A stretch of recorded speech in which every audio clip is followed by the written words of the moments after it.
Assalamualaikum warahmatullahi wabarakatuh.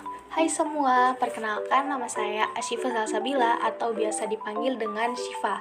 Saya merupakan mahasiswa angkatan 2021 program studi Teknik Biomedis Universitas Airlangga dengan NIM 082111733045. Nah, mungkin banyak dari kalian di sini yang belum tahu apa sih teknik biomedis itu. Baik, langsung saja kita bahas ya.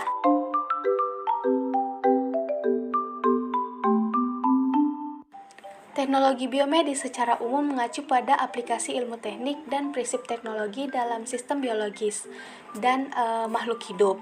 Biasanya istilah biomedis ini mengacu pada prinsip yang terkait pada kesehatan manusia, dan istilah bioteknologi itu mengacu pada aplikasi medis, lingkungan, dan pertanian. Di Indonesia sendiri, biomedical engineering itu dikenal setidaknya dengan 3 nama yang berbeda. Nah, yang pertama itu ada teknologi biomedika, ada teknik biomedis, dan yang terakhir ada teknologi kedokteran. Namun, meski ada banyak nama di sini, istilah tersebut tuh memiliki arti yang harfiah dan penekanan yang berbeda, tapi ketiganya sering digunakan secara bergantian untuk mengacu hal yang sama. Menurut National Institute of Health pada tahun 1997, biomedical engineering merupakan penerapan prinsip-prinsip dan konsep rekayasa pada dunia kedokteran yang menyakup pada diagnosa, pengawasan, dan terapi. Nah, bidang ini pun merupakan sebuah melting pot atau wadah pencampuran dari berbagai cabang keilmuan. Yang pertama itu ada rekayasa atau teknik, kemudian biologi, fisika, kimia, dan juga yang terakhir kedokteran. Nah, menurut perbedaan titik beratnya pun, teknik biomedis ini dapat dibagi jadi beberapa subdivisi, yaitu yang pertama ada biomekanik. Biomekanik ini mempelajari tentang struktur dan fungsi organ biologis dari sudut pandang mekanika, yaitu gerak, bentuk, dan sifat. Kemudian ortopedi ini merupakan salah satu dari biomekanik yang khusus mempelajari sistem gerak seperti otot, ligamen, dan persendian, seperti itu. We then ask the subject to undertake the motion that we want to measure in 3 dimensions.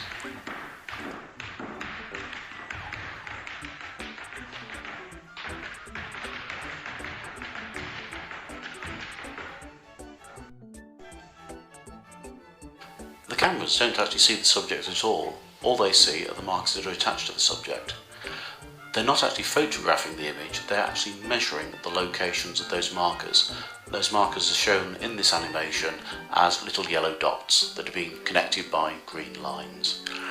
If we know where those markers are, we can then hang a skeleton effectively in between those markers and make the skeleton move as the markers move.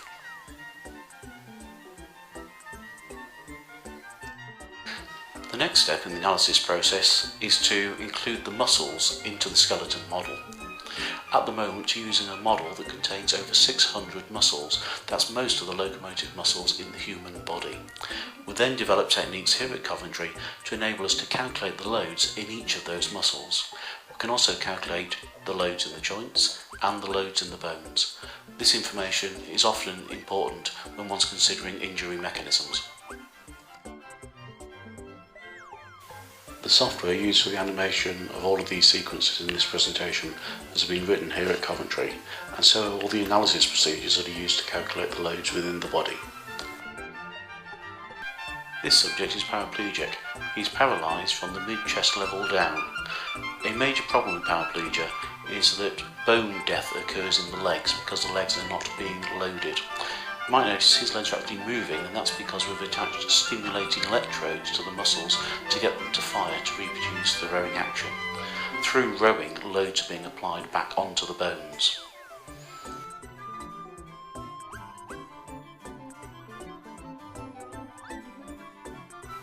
The question that we're addressing in this research study is how do we stimulate the leg muscles in such a way that the loads are large enough to prevent bone death, whereas not being too large such that they cause injury to the subject.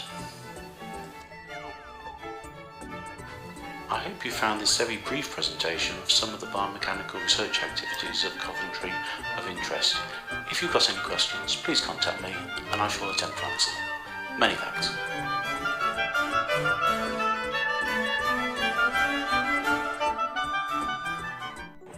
Yang kedua yaitu biomaterial. Nah, biomaterial ini merupakan cabang dari teknik biomedis yang mempelajari tentang bahan atau material yang akan digunakan atau bersentuhan pada organ biologis.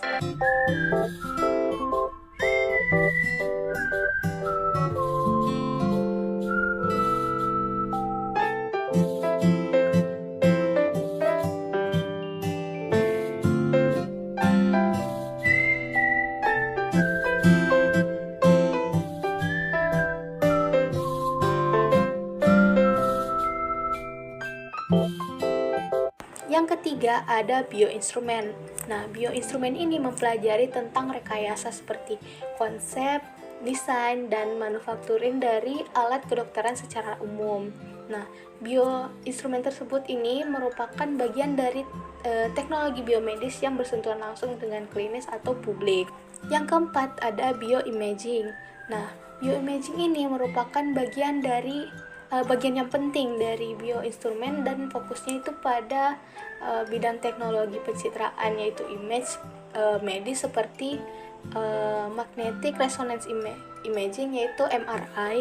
Kemudian yang kedua itu ada computed tomography yaitu CT scan. A CT scan, also known as a CAT scan or computerized axial tomography, is a painless diagnostic test that uses X-rays and computers to create cross-sectional images of bones and tissues inside your body. Your doctor may recommend a CT scan to examine your body for any of the following: blood clots, broken bones, cancerous tumors, infections, internal injuries and bleeding, and signs of heart and vascular disease. A CT scanner is a large square or round X-ray machine with a tunnel through the center. During your CT scan, you will lie on a table that slowly passes through the tunnel. As you move through the tunnel, a giant ring called a gantry will rotate around your body. The gantry contains a tube that will release X-ray beams and detectors that will measure the amount of radiation absorbed by your body. The X-ray beams will capture many views of your body from different angles as the gantry spins. The detectors will send data to a computer that will create cross-sectional images of the bones and soft tissues inside your body.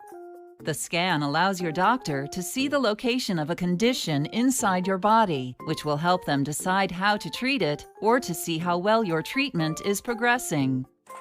Yang kelima ada bioteknologi. Nah, bioteknologi ini mempelajari tentang peningkatan fungsi organ biologis untuk kepentingan lainnya, seperti tissue engineering dan mutasi genetika, yaitu merupakan dua cabang dari bioteknologi yang telah banyak dikenal oleh masyarakat.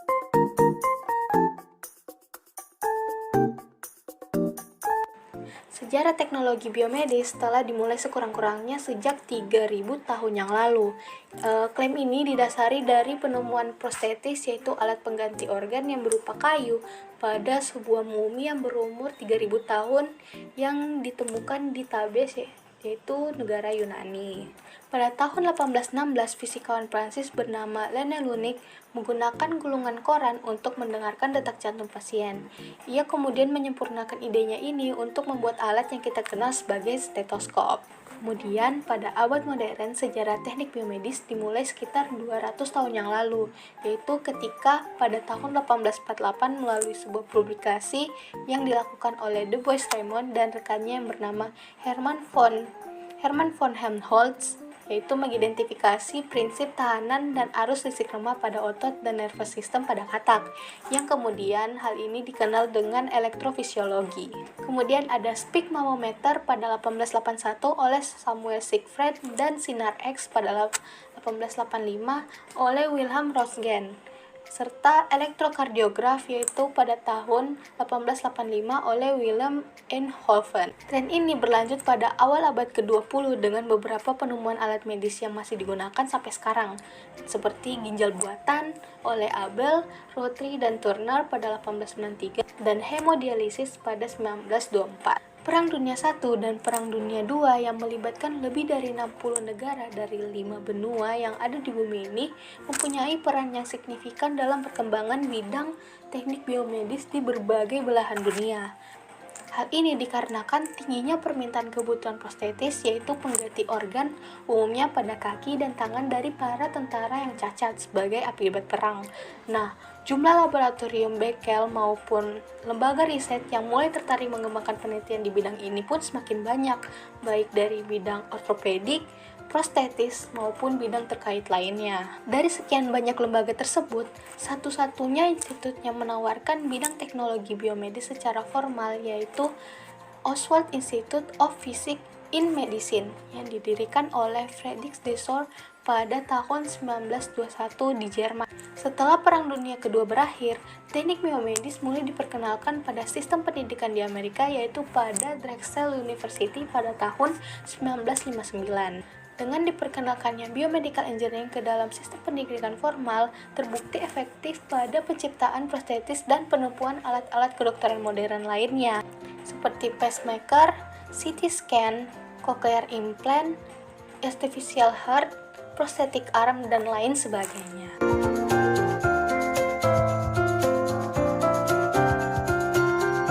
Teknik biomedis mulai diperkenalkan ke dalam sistem pendidikan Amerika di akhir tahun 50-an.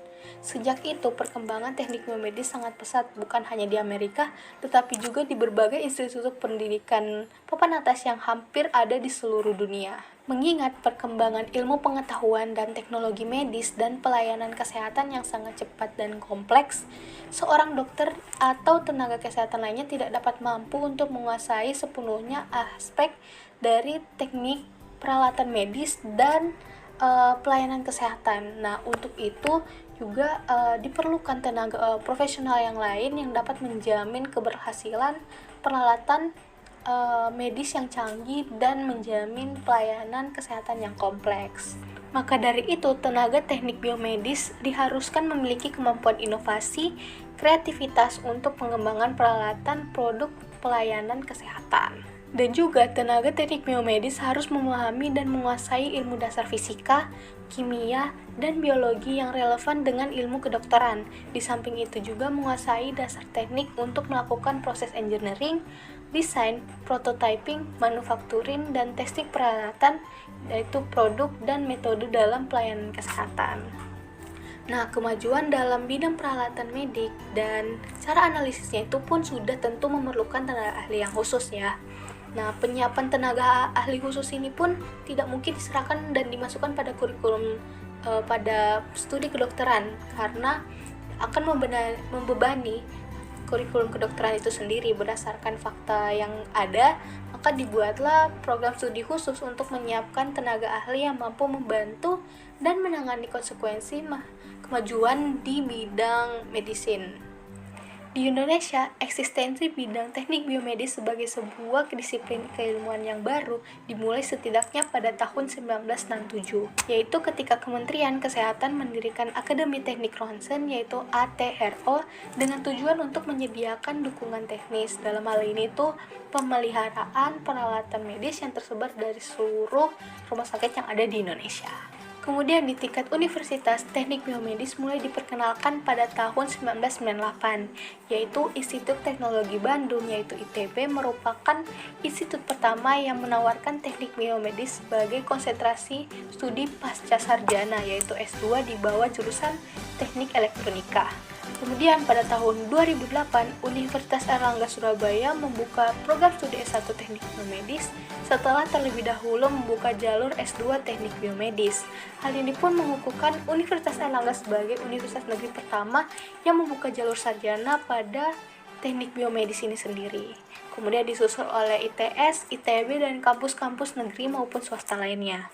Kurikulum program studi S1 Teknik Biomedis disusun berdasarkan kebutuhan di lembaga instansi medik, serta ketersediaan sumber daya alam yang ada. Kurikulum ini ditinjau ulang dalam 5 tahun untuk penyesuaian dan penyempurnaan.